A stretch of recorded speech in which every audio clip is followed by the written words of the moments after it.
Hey guys, तो finally Samsung Galaxy S21 FE users के लिए एंड्रॉयड 16 बेस्ड One UI 8 का स्टेबल अपडेट हमें देखने को मिल चुका है।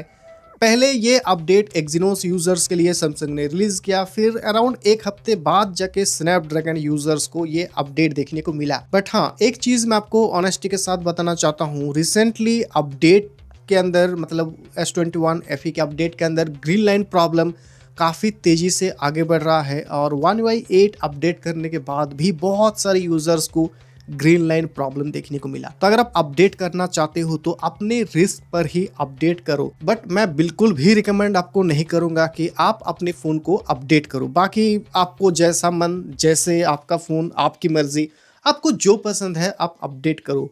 एंड इस वीडियो के अंदर हम बात करेंगे कि One UI 8 अपडेट करने के बाद क्या कुछ चेंजेस हमें देखने को मिला, बैटरी बैकअप कैसा है, हीटिंग इशू कैसा है, ओवरऑल परफॉर्मेंस हमें कैसा देखने को मिला। ना तो सबसे पहले चेंजेस के बारे में बात कर लेते हैं। ना तो सबसे पहले लॉक स्क्रीन से स्टार्ट करते हैं। तो लॉक स्क्रीन क्लॉक के ऊपर जैसे आप टैप एंड होल्ड करके लॉक स्क्रीन के सेटिंग्स के अंदर आओगे, यहाँ पे आपको काफी सारे चेंजेस देखने को मिले। सबसे पहले वॉलपेपर के अंदर चेंजेस की बात कर लेते हैं। तो यहाँ पे ये जो गैलरी वाला सेक्शन है, इसे थोड़ा सा रीडिजाइन कर दिया गया है। पहले गैलरी के अंदर यानी कि ये थंबनेल टाइप का हमें देखने को मिलता था कि उसके अंदर क्या कुछ फोटोज है, बट अभी उसे ग्राफिकल टाइप का कर दिया गया है।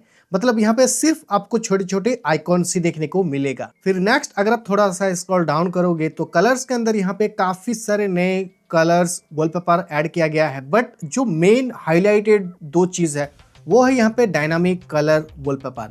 ये टाइम के हिसाब से ऑटोमेटिकली चेंज होगा। सपोज अगर आप इस दोनों में से कोई भी एक वॉलपेपर को सेट कर रहे हो और इसके अलावा यहाँ पे आपको 4 अलग अलग टाइप कॉम्बिनेशन मिलेगा, तो आप इनमें से कोई भी सेट कर सकते हो। अब इससे होगा क्या, आपको अलग अलग टाइम पे अलग अलग टाइप का कलरफुल वॉलपेपर देखने को मिलेगा। मतलब कि सुबह आपको डिफरेंट टाइप का देखने को मिलेगा, दोपहर को डिफरेंट टाइप, शाम के टाइम पे डिफरेंट हो जाएगा एंड रात के टाइम पे भी डिफरेंट हो जाएगा। फिर नेक्स्ट अगर आप क्लॉक के ऊपर टैप करते हो देन स्टाइल के अंदर आओगे तो स्टाइल के अंदर यहाँ पे और भी कुछ एनिमेटेड क्लॉक ऐड किया गया है।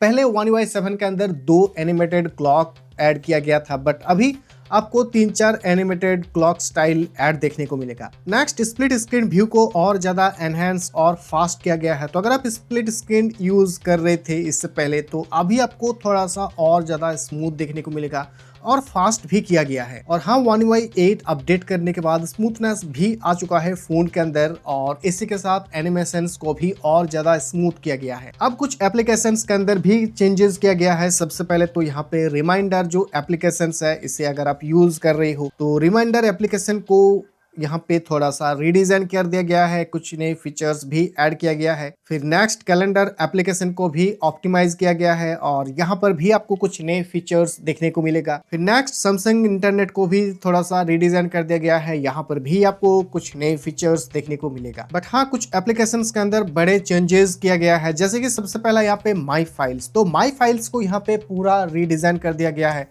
अभी आपको कुछ ऐसा देखने को मिल रहा है, इमेजेस, वीडियोस, रिसेंट फाइल्स, आपको कुछ ऐसे टाइप का देखने को मिलेगा। और सबसे खास चीज़, ये जो रिसेंट फाइल है, ये कहाँ से, कौन सा रिसेंट फाइल है। सपोज अगर मैं कैमरा के ऊपर टैप करता हूँ तो कैमरा के अंदर रिसेंट फाइल्स ये रहा, DJI Mimo के अंदर रिसेंट फाइल्स ये रहा और अदर के अंदर रिसेंट फाइल्स ये रहा। तो अभी कैटेगरी वाइज कर दिया गया है।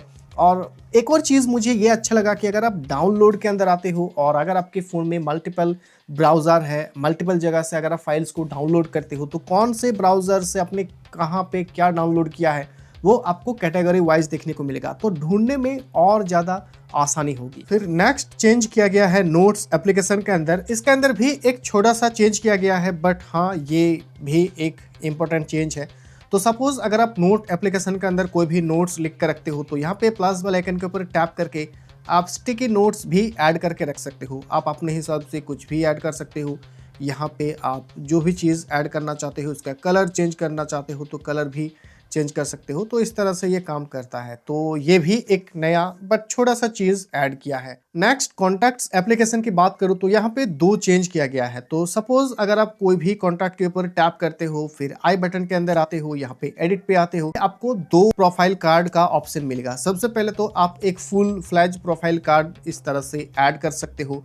आपको जो भी पसंद है, आप फोटो रखना चाहते हो या फिर कोई भी बैकग्राउंड रखना चाहते हो, वो भी आप कर सकते हो। एंड इसके अलावा आप एक छोटा सा प्रोफाइल कार्ड भी ऐड कर सकते हो। लाइक अगर आप कोई भी एप्लीकेशन के अंदर हो, किसी का कॉल आता है तो प्रोफाइल कार्ड में वो शो करता है, तो आप यहाँ पे उस पर्टिकुलर कॉन्टैक्ट का फोटो अगर आपके पास है तो उसका फोटो भी आप लगा सकते हो। या फिर यहाँ से काफी सारे अवतार आपको देखने को मिलता है, आप इनमें से जो भी पसंद है आप अपने हिसाब से सेट कर सकते हो। और एक और चेंज जो कॉन्टैक्ट्स के अंदर किया गया है, इसके लिए सिंपली कीबोर्ड के ऊपर आना है, 3 डॉट्स पे टैप करके सेटिंग्स के अंदर आना है। यहाँ पे आपको कॉल कैप्शंस देखने को मिलेगा। तो कॉल कैप्शंस बेसिकली सबटाइटल्स, आपने मूवीज वगैरह देखा होगा कि जो भी आप बोलते हो एक छोटा सा सबटाइटल आता है, तो ये बेसिकली उस टाइम पे ज़्यादा काम में आएगा। सपोज आप कहीं पर बिजी हो, सामने वाले पर्सन को सुनाई नहीं दे रहा है या फिर आप सही से सुन नहीं पा रहे हो, तो इस केस में कॉल कैप्शन जैसे आप एनेबल कर दोगे, सामने वाले पर्सन जो भी बात कर रहा है, इनफैक्ट आप भी जो भी बात कर रहे हो, वो एक कैप्शन लिख के आ जाएगा। यहाँ पे लैंग्वेज की बात करूँ तो यहाँ पर काफ़ी सारे लैंग्वेज भी ऑप्शंस अवेलेबल है, और हाँ, हिंदी ऑप्शन भी अवेलेबल, और हिंदी के अलावा और कोई इंडियन लैंग्वेज फिलहाल अवेलेबल नहीं है। फिर नेक्स्ट क्विक शेयर की बात करूँ तो क्विक शेयर को यहाँ पे पूरा रिडिज़ाइन कर दिया गया है, और मैं चेक कर रहा था कि पहले के मुकाबले अभी और भी थोड़ा सा फास्ट फाइल्स ट्रांसफर हो रहा है। तो यहाँ पे अभी आपको रिसीव वाला सेक्शन मिलता है, सेंड वाला भी मिलता है। तो यहाँ से आप जो भी फाइल सेंड करके भेजना चाहते हो, तो इस तरह से आप इमेजेस के अंदर वीडियोस, डॉक्स, अलग अलग कैटेगरी भी देखने को मिल रहा है। तो इस तरह से आप फाइल को सेंड कर सकते हो। अब सेटिंग्स की बात कर लेते हैं, तो यहाँ पर कुछ नए आपको चेंजेस देखने को मिलता है। सबसे पहले यहाँ पे मूड्स एंड रूटीन्स की बात करूँ, फिर डिस्कवर, तो यहाँ पे आपको कुछ टेम्पलेट्स देखने को मिलता है जो कि बहुत ही ज़्यादा काम का है। यहाँ पे कोल्ड वेदर अलर्ट हो गया, मॉर्निंग ब्रीफिंग हो गया, अम्ब्रेला रिमाइंडर हो गया।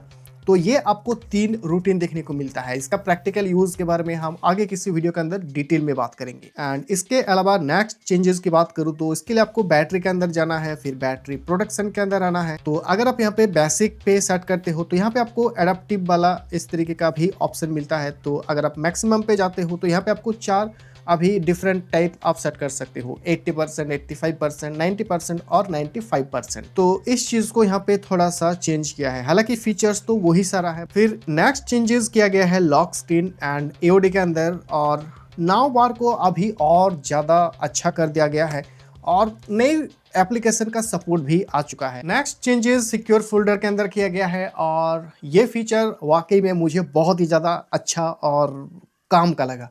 तो यहाँ पे 2 मेन चेंजेस किया गया है सिक्योर फोल्डर के अंदर। सबसे पहले तो आप 3 डॉट्स पे टैप करके हाइड एप्लीकेशन आप कर सकते हो। तो सिक्योर फोल्डर के अंदर जो भी एप्लीकेशन है, अगर आप चाहते हो कि कोई पर्टिकुलर एप्लीकेशन हाइड करके रखूँ सिक्योर फोल्डर के अंदर, तो उसे आप इस तरह से मार्क करके डाउन करके डन कर सकते हो। और इसके अलावा पूरा सिक्योर फोल्डर को भी आप हाइड कर सकते हो। हाइड सिक्योर फोल्डर मैंने कर दी, हाइड सिक्योर फोल्डर, एंड आप देख सकते हो मेरे फ़ोन से सिक्योर फोल्डर गायब है।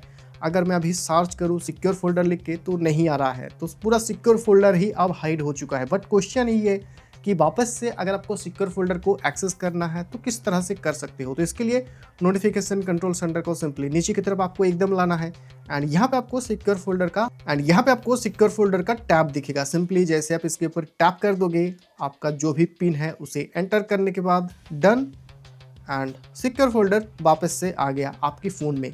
एंड वापस से हाइड करने के लिए वही सेम प्रोसेस है। बट हाँ, यहाँ पे एक चीज़ जो और इम्प्रूव किया जा सकता था, सिक्योर फोल्डर अगर आप एक बार अनहाइड कर देते हो तो वापस से आ जाएगा।